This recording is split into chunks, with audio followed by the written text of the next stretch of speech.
Success has a funny way of rewriting history. People forget the struggles, the sleepless nights, the sacrifices. They see the end result and call it luck. I learned this lesson the hard way at our annual Taylor family reunion. My name is Marcus Taylor, and 15 years ago, I made a choice that would change everything. Back then, I was just the quiet middle child, the one nobody expected much from. My older brother David was the business genius, and my younger sister Kate was the gifted one. Me? I was just Marcus, the reliable one who helped out at our parents' struggling electronics store. That store, Taylor Electronics, was my father's pride and joy. He'd opened it 30 years ago with nothing but a small loan and big dreams. By the time I started working there at 18, it was barely staying afloat. The rise of big-box retailers and online shopping had hit us hard, but Dad refused to change, clinging to his old ways of doing business. I still remember that Sunday morning in 2009 when everything changed. The store was empty, as usual. Dad sat at his desk, surrounded by past due notices and unpaid bills. David, fresh from his MBA program, was lecturing him about business fundamentals and market dynamics. "You need to liquidate," David declared, waving his hands dramatically. "Cut your losses before it's too late. I can help you negotiate a decent sale price for the inventory." Mom nodded along, always impressed by David's business jargon. Kate was too busy texting to pay attention. And me? I was in the back room, working on something that would either save or destroy our family legacy. For months, I'd been developing a new inventory management system. Not just any system, one that could predict trends, optimize pricing, and integrate seamlessly with online marketplaces. I taught myself programming during night classes at the community college, spending every free moment coding and testing. Actually, I spoke up, my voice steadier than I felt. "I have another idea." David's laugh cut through the air like a knife. "Oh, this should be good. What's your brilliant plan, little brother?" "More clearance sales." I connected my laptop to the store's ancient TV, pulling up my presentation. "We don't need to sell. We need to evolve. Look at this." For the next 20 minutes, I explained my vision. Transforming our single struggling store into a hybrid model, combining brick and mortar service with an advanced online platform. My software would be the backbone, handling everything from inventory to customer relationships. "This is nonsense," David scoffed. "You need millions to build something like that. Besides, what do you know about e-commerce? You're just a store clerk." Dad looked torn. He'd always trusted David's business instincts, but something in my presentation had caught his attention. "How much would this cost to implement?" $200,000 to start, I said quietly. "I've run the numbers. With our current assets and a small business loan." "Absolutely not." David slammed his hand on the desk. "Dad, this is crazy. You'll lose everything. Let me handle this. I know people who might be interested in buying the property." That's when I made the offer that would change everything. "I'll buy the store." The room went silent. Then David started laughing. "With what money?" "Your savings from stocking shelves." "I have some savings," I said, "and I'll take full responsibility for the loans. All I need is for everyone to sign over their shares to me." Our parents had divided ownership of the store between the three of us kids years ago, hoping we'd all stay involved in the family business. Each of us held 20%, with Mom and Dad keeping 40% between them. "You can't be serious." Kate finally looked up from her phone. "This place is worthless." "Then you shouldn't mind signing it over," I replied. "I'll even pay each of you $5,000 for your shares. That's more than they're worth right now. David's eyes narrowed. He was always quick to spot an angle. What's the catch? No catch. Just one condition. You sign a non-compete agreement. For 15 years, none of you can start or work for any competing business in our market. 15 years. David laughed. You're delusional. Who'd agree to that? People who think this business is worthless, I said quietly. People who believe I'm going to fail anyway. After all, it's just luck if I succeed, right? I pulled out the contracts I'd had prepared. Simple, straightforward documents transferring their shares to me and binding them to the non-compete agreement. I'd spent my last $1,000 on getting them legally drafted.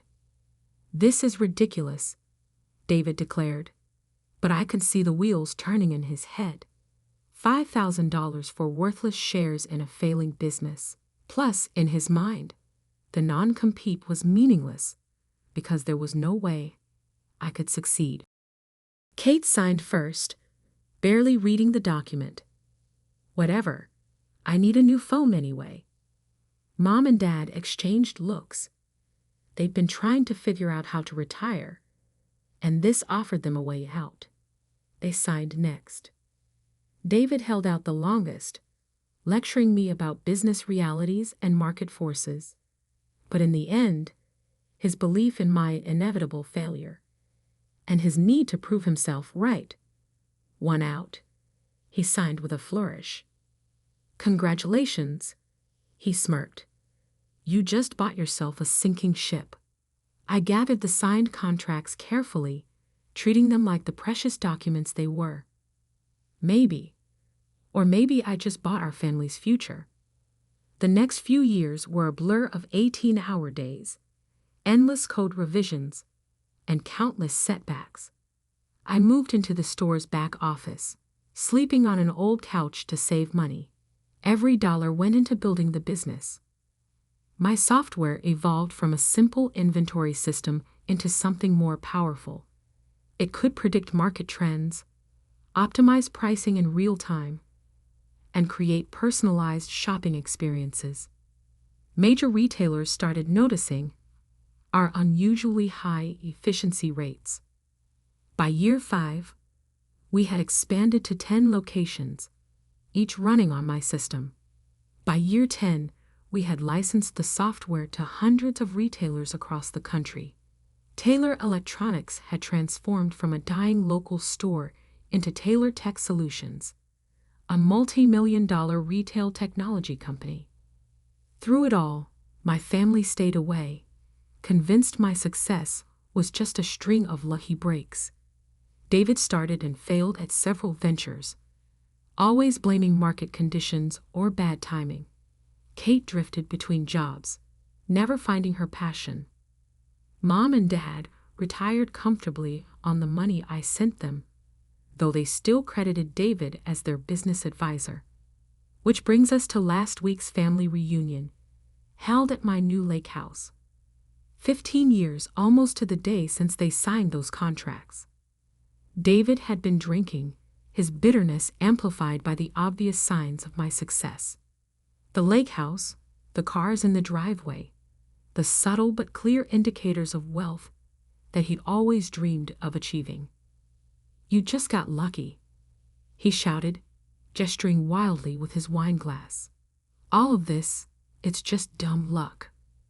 Real business takes skill, strategy, education, not some homemade computer program. The room fell silent. Other family members, aunts, uncles, cousins who'd witnessed our history, shifted uncomfortably. I could have let it go, could have smiled and nodded as I had for years, but 15 years is a long time to wait for a moment. I walked to my home office, opened my safe, and returned with a yellowed document. Remember this contract you signed 15 years ago? The non-compete agreement? David's face went white. Kate stopped scrolling on her phone. Mom and Dad exchanged worried looks. What about it? David's voice had lost its edge. Well, I said, settling into my chair, there's something about that contract I never told you. Something that makes tomorrow a very interesting day for all of us. The non-compete agreement expires tomorrow, I said calmly, watching David's face. But that's not the interesting part. David tried to maintain his composure, but I could see the slight tremor in his hand as he set down his wine glass.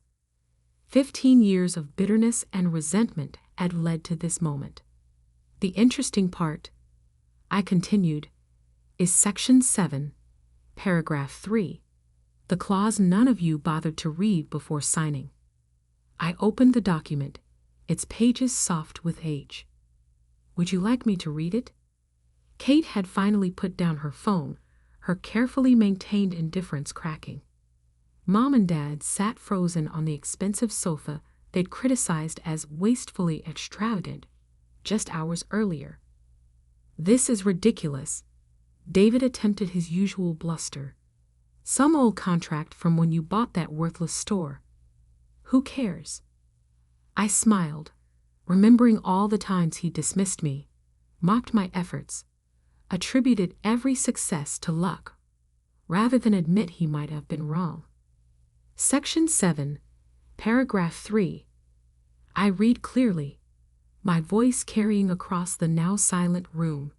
In exchange for the transfer of shares and acceptance of the non-compete agreement, all signatories agree to forfeit any claim to intellectual property, patents, or technological innovations developed by Marcus Taylor during the period of this agreement. The color drained from David's face. He'd been a business major. He understood exactly what those words meant. Furthermore, I continued, all signatories acknowledge that any such developments, including but not limited to software systems, algorithms, and business processes, remain the sole property of Marcus Taylor in perpetuity. That's standard legal language, David stammered. Meaningless boilerplate. I pulled out another document, this one crisp and new. This is a valuation report from Goldman Sachs.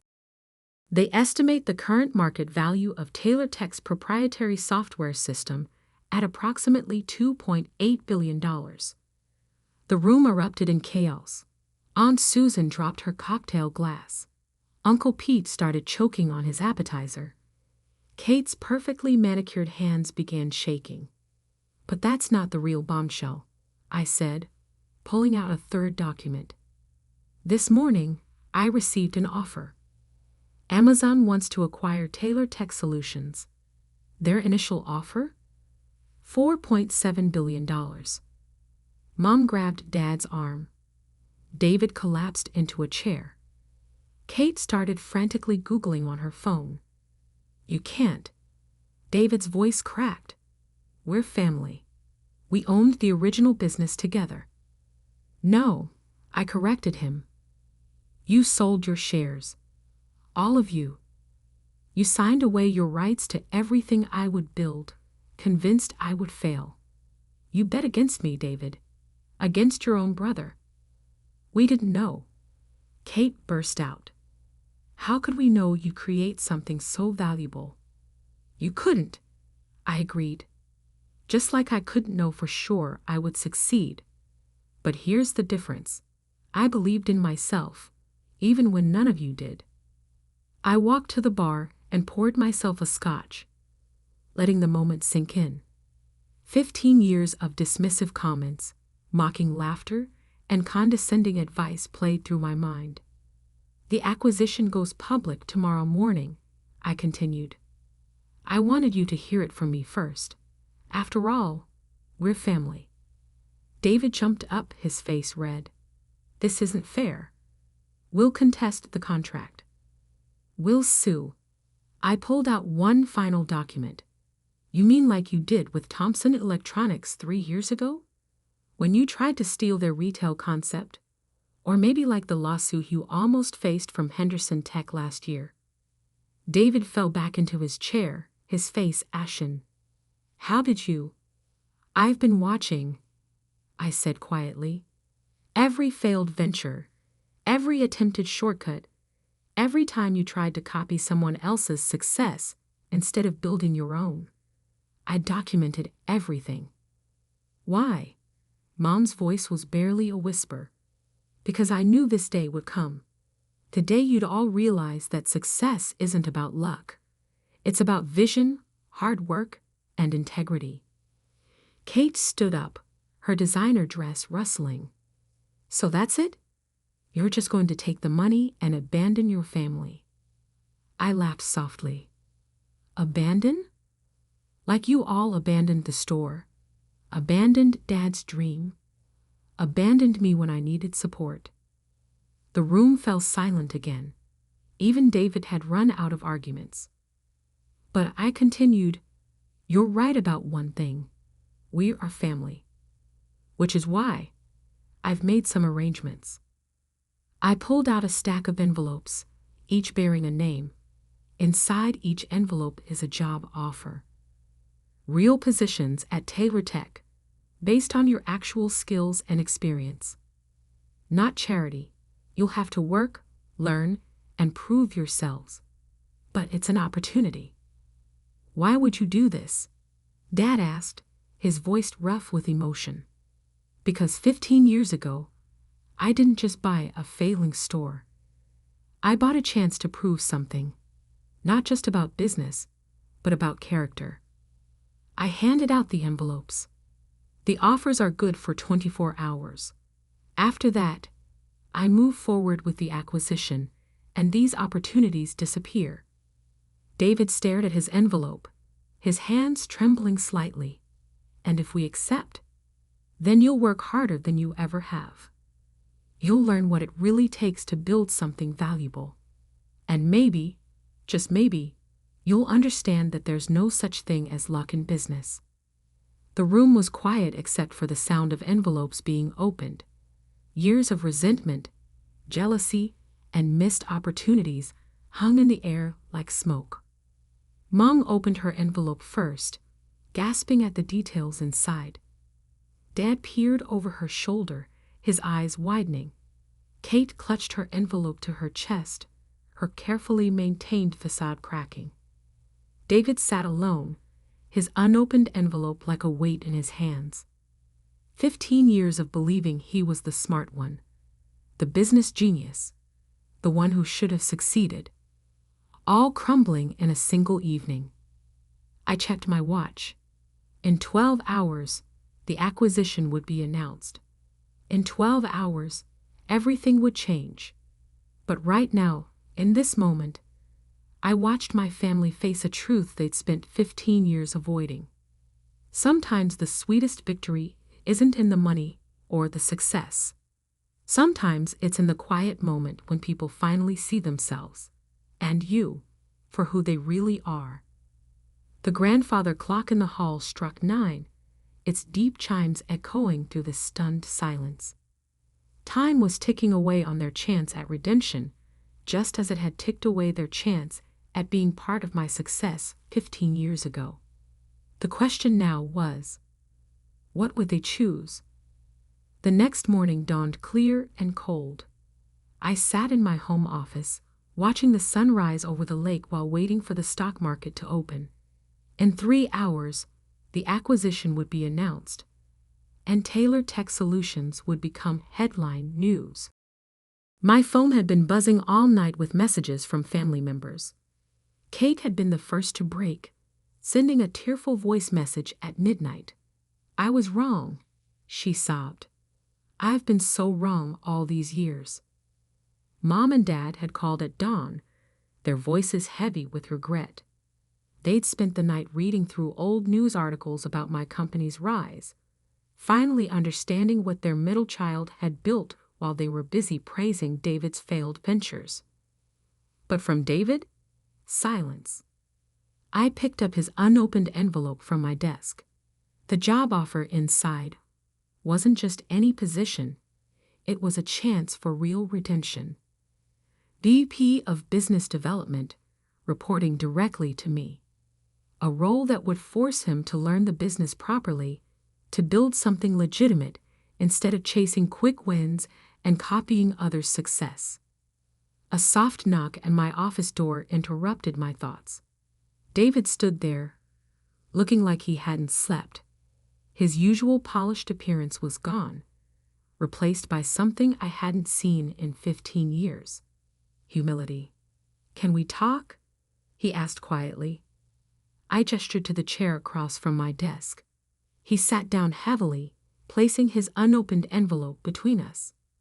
"I spent all night thinking," he began, his voice rough, "about everything, about why I failed while you succeeded, about why I was so sure you just got lucky." I stayed silent, letting him continue. "You know what I realized?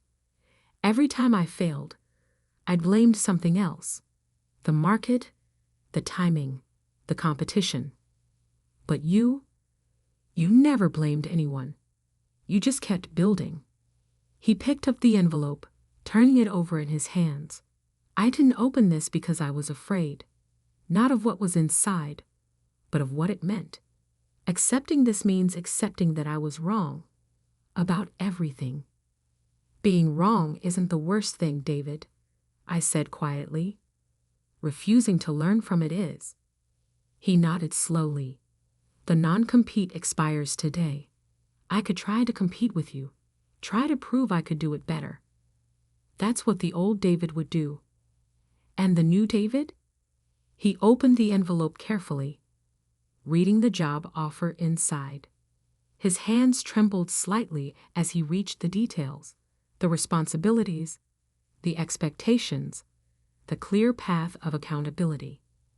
"The new David wants to learn," he said finally. "Really learn, not just pretend to know everything." I checked my watch.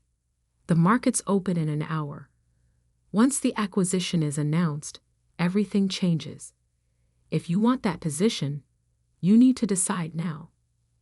David pulled out a pen, his hand hovering over the signature line. "Why did you do this? Why offer us jobs when you could just take your billions and leave us behind?" I thought about that night 15 years ago, when they'd all signed away their rights to my future success. Because money isn't the only way to prove someone wrong. Sometimes the best revenge is giving people a chance to see exactly what they missed out on. He signed the contract, the scratch of his pen loud in the quiet office. "I won't let you down this time, Marcus." "No," I agreed, "you won't. Because this time, you're not working for family obligation or ego. You're working to prove something to yourself." My phone buzzed. Kate and our parents had arrived. I'd asked them to come early, to be here when the announcement went live. They entered the office quietly, so different from their usual boisterous entrances. Kate's designer clothes were replaced by a simple business suit. Mom and Dad held their signed acceptance letters like peace offerings. "We have about 40 minutes until the markets open," I said, standing. "Let's talk about your new roles." For the next half hour, I outlined their positions. Mom would head our charitable foundation, directing millions toward education and small business development. Dad would mentor young entrepreneurs in our incubator program, sharing the practical wisdom he'd gained from both success and failure. Kate, with her social media expertise, would lead our digital marketing division. As I spoke, I could see the change in their faces, the realization that these weren't token jobs or charity positions. These were real opportunities to be part of something significant. At 9:25, my phone rang. It was time. I put the call on speaker. "Good morning, everyone. We're ready to proceed with the announcement." The family gathered around my desk as I connected to the video call. The Amazon executives appeared on screen, along with our lawyers and board members. "The papers are signed," my lawyer confirmed. "Ready when you are, Marcus." I looked at my family. Really looked at them. David, humbled but determined. Kate finally focused on something beyond herself. Mom and Dad, proud not just of the money, but of what their son had built. "Send it," I said. Within seconds, the news hit the wires. Amazon acquires Taylor Tech Solutions for $4.7 billion. My phone exploded with notifications. The office phones began ringing. Email alerts chimed continuously. But in that moment, something more important was happening in my office. My family was witnessing not just the culmination of my success, but the beginning of their own second chances. "Congratulations, little brother," David said softly. "You did it. Not luck, not chance. You." Kate wiped tears from her eyes. "We should have believed in you." "No," I corrected her. "I needed to believe in myself. Sometimes that's enough." Mom stepped forward, holding up her acceptance letter. "We won't waste this opportunity, Marcus. We'll make you proud." I smiled, remembering that scared young man sleeping on a storeroom couch, coding through the night, believing in something no one else could see. "I know you won't waste it," I said, "because now you understand what I learned 15 years ago. Success isn't about luck. It's about seeing something others don't, and having the courage to build it anyway." The sun was fully up now, painting the lake in shades of gold. Outside, reporters were already gathering at the gate. The quiet moment would soon be shattered by interviews, press conferences, and the chaos of a multi-billion-dollar acquisition. But right now in this office, something more valuable than money was changing hands. Understanding, respect, and maybe, just maybe, a second chance at being a real family. David picked up his new employee badge from my desk, running his fingers over his name and title. "So, boss," he said with a slight smile, "when do we start?" I looked at my watch, then at my family. "We already have." The story of Taylor Tech Solutions was about to become business legend. But the real story, the one about a family learning the true meaning of success, the value of hard work, and the power of believing in yourself, that story was just beginning. Sometimes the best revenge isn't in proving others wrong. Sometimes it's in giving them a chance to prove themselves right.